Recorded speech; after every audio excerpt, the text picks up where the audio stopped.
నమస్తే, welcome to RJ media. నేను మీ స్వర్ణ. ప్రస్తుతం మనతో పాటు ఉన్నారు సీనియర్ జర్నలిస్ట్, సినీ పరిశోధకులు ఇమ్మంది రామారావు గారు. నమస్తే అండి రామారావు గారు. నమస్తే అమ్మ. రామారావు గారు, ఈ మధ్య కాలంలో లక్ష్మీ పార్వతి గారు శిఖండి పాత్ర పోషిస్తున్నారు అంటూ వార్తలు వస్తున్నాయి. ఏం చేశారు ఆమె?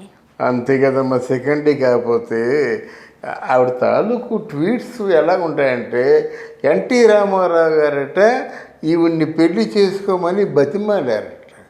కళ్ళ వేళ పడి ఎంత కర్మ పట్టింది. ఆయన బతిమాలితే పెళ్లి చేసుకుంటారు. అప్పట్లో ప్రేమ ఉండి అలా చేశారేమో కదా. ఏం ప్రేమమ్మా, ఎక్కడ నవమన్మధుడు, జగదేక సుందరుడు, సమ్మోహనాకారం అట్లాంటి వ్యక్తి లక్ష్మీ పార్వతిని నన్ను పెళ్లి చేసుకో అంటాడా?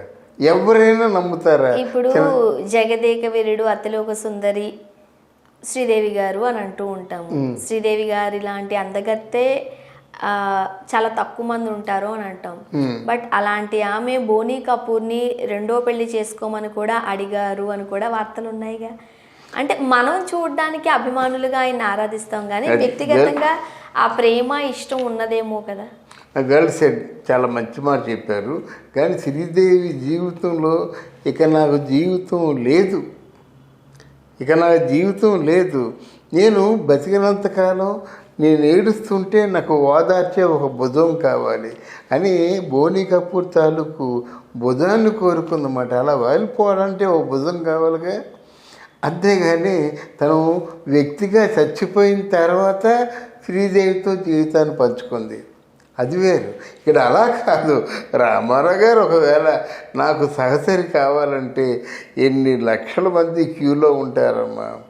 ఆయన్ని మాయ చేసి మసిబూసి మారేడికాయ చేసి ఏయో మాయ మాటలు చెప్పి, నువ్వు ఎలాగ మాయ మాటలు చెప్తావో మాకు తెలుసు.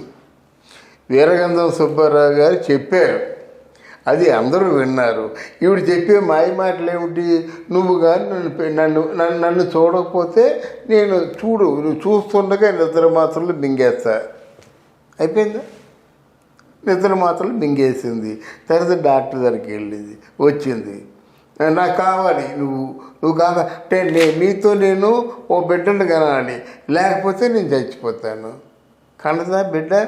కోటేశ్వర ప్రసాద్ అంటే ఆయన వీరగంధం సుబ్బారావు గారికి ఒక బిడ్డ కోటేశ్వర ప్రసాద్. ఎవరైనా నవమాసాలు మోసి బిడ్డని కన్న తర్వాత ఆ బంధాన్ని తెంచుకొని వచ్చి ఆ కోటేశ్వర ప్రసాద్ని ఎన్టీఆర్తో ఏంటంటే అడాప్ట్ చేసుకోమని చెప్పింది. ఏంటి, వీరగంధం కోటేశ్వర ప్రసాద్ కాదట, నందం కోటేశ్వర ప్రసాద్గా అడాప్ట్ చేయమని చెప్పినడితే చిచి అవతల బొమ్మని చెప్పాడు. నీకేమో చదివించుకుంటే ఎంత డబ్బు కావాలో అంత డబ్బు ఇస్తాను, కానీ నువ్వెక్కడ ఈసారి ఆ వీరగంధం సుబ్బారావు పుట్టిన ఆ కొడుకు ఎక్కడ నందమూరి వంశంలో వస్తాడు. చిచి అవతల బొమ్మంటే పోయాడు. మోహన్ బాబు ఇంట్లో చదివించుకుంది. అది తర్వాత ఆవిడ సెకండరీ పాత్ర అని ఎందుకు అంటున్నానంటే, ఏంటి ఏదైనా ఒక తెలుగుదేశం పార్టీ వాళ్ళు మంచి ప్రయత్నం చేద్దామంటే, మరి కురుక్షేత్రంలో అర్జునుడు యుద్ధం చేస్తాం, భీష్ముడు యుద్ధం చేస్తున్నా కదా, ఇలా కనిపిస్తుంది కదా. అలాగక్కడ ఏదైనా ఒక మంచి పని చేద్దామంటే లక్ష్మీ పార్వతి ముందు కనిపిస్తుంది. నా తల జీవితాన్ని నాశనం చేసింది చంద్రబాబు. ఎన్టీ రామారావుని వెన్నుపోటు పొడిచింది చంద్రబాబు. ఎన్టీ రామారావు తాను డిపాజిట్లు తీసుకొని చంద్రబాబు అంటుంది. ఏ మాటకైనా సరే చంద్రబాబు కానీ తెలుగుదేశం పార్టీ కానీ ఎవరైనా ఏదైనా అనాలనుకుంటే ముందు జగన్మోహన్ రెడ్డి వెనక నుండి ఇలా తోస్తారన్నమాట. తోస్తే వాడు మాటలు మాట్లాడుతుంటుంది. అది మానేయాలమ్మా నువ్వు. ఎందుకంటే పెద్దను కదా, వయసు వచ్చింది. ఇప్పుడు నీకేంటి అవసరం చెప్పు? నీ లక్ష్మీ పార్వతి గారిని సూటిగా అడుగుతున్నాను. ఇప్పుడు నువ్వేం చేయాలి? మన ఎవరు చంద్రబాబు నాయుడు చచ్చిపోవాలి, అంతేనా? చచ్చిపోతాడు. నువ్వు చచ్చిపోవాల్సిందానివే. అయిపోతే నీ తాలూకు ఆత్మ నీ గుండె చల్లారిపోతుంది. ఆత్మ అన్నం తప్పులే, గుండె చల్లారిపోతుందా? అదే నువ్వు రజనీకాంత్ని విమర్శించే స్థాయి నీకుందా? నువ్వు మాట్లాడటమేనా? ఎక్కడమ్మది? ఇప్పుడు మామూలు ఎవరో కొత్త జర్నలిస్టులు వచ్చారనుకోండి, వాళ్ళు చెప్తారు ఏదో వచ్చింది చాలా బాగా మాట్లాడింది. నువ్వు మాట్లాడడానికి నీకున్న క్వాలిఫికేషన్ ఏమిటి? ఒక 2 years ఎన్టీ రామారావుతో ఉన్నావు, అధ్వానమైన జీవితాన్ని గడిపావు, నీచాతి నికృష్టమైనటువంటి బ్రతుకు బతికావు. ఈ బతికి నువ్వు మాట్లాడతావా? ఓ మంచి పని గడ్డొస్తావా?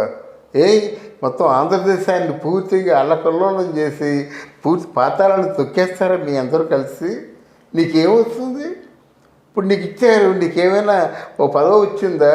పదవిలో నువ్వేమైనా మంచి పని చేసావా? నీకేదైనా భాష గురించి ఏదైనా ఒక సత్సంకల్పం ఉందా? భర్తహరి సుభాషలో పద్యం రాక తడుముకుంటూ మధ్యలో ఆపేశావు. నీకున్న భాషా పరిజ్ఞానం అటువంటిది. రాజేంద్ర లేకపోతే, లక్ష్మీనారాయణ లేకపోతే ఈ ఎంపీలు ఎక్కడి నుంచి వస్తుంది?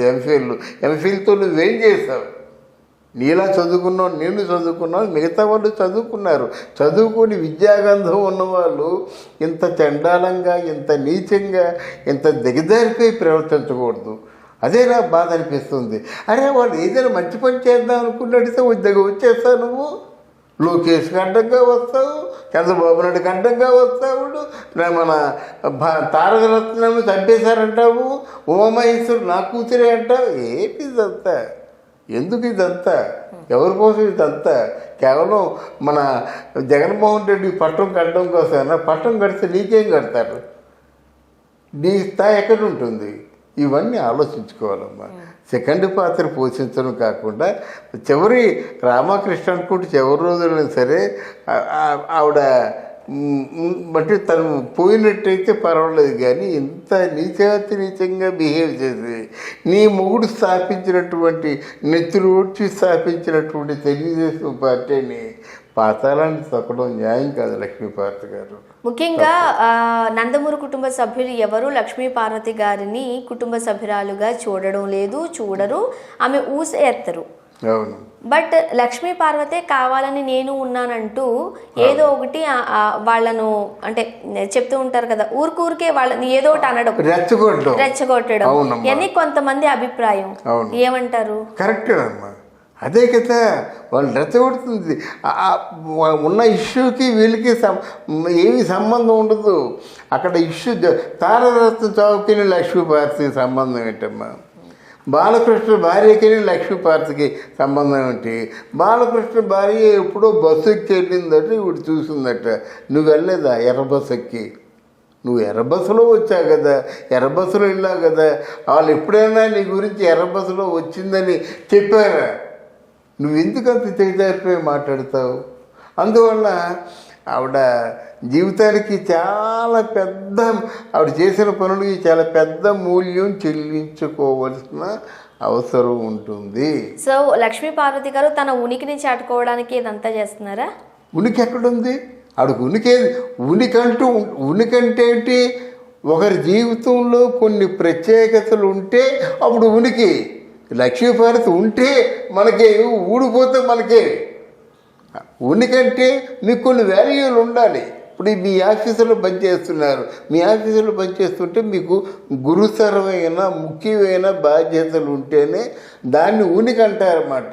మీ ఉనికిని కోల్పోకూడదు అంటారు. అసలు మీరు ఆఫీస్కి వచ్చినా ఒకటే, రాకపోయినా ఒకటే అంటే అక్కడ ఉనికే ఉంది. నువ్వు పార్టీలో ఉన్నా ఒకటే, పార్టీలో లేకపోయినా ఒకటే, జనజీవన స్రవంతిలో కలిసినా ఒకటే, కలవకుండా నిన్ను ఎవరైనా కొడితే ఎవరైనా జోక్యం చేసుకుంటారా? అసలు నీకున్న వాల్యూ ఏముంది? ఉందనుకుంటున్నాను అంతే, కానీ వాల్యూ లేదు కదా. పరాయి పంచం తేరినా పరాయి పంచం నీకేమైనా వాల్యూ ఇచ్చారా? ఎప్పుడైనా సరే ఆ మైకి ముందు తగుదినమ్మంటూ మాట్లాడతావు, కానీ నీకు ఇచ్చిన వాల్యూ ఏముంది? ఈ 5 సంవత్సరాల్లో నువ్వు చేసినటువంటి విలువైన కార్యక్రమం ఒకటి చెప్పండి. చంద్రబాబు నాయుడిని, లోకేష్ని తిట్టడం తప్ప. అందువల్ల ఇక ముందేనా మారితే మంచిది. అది. Thank you so much. Thank you అమ్మా.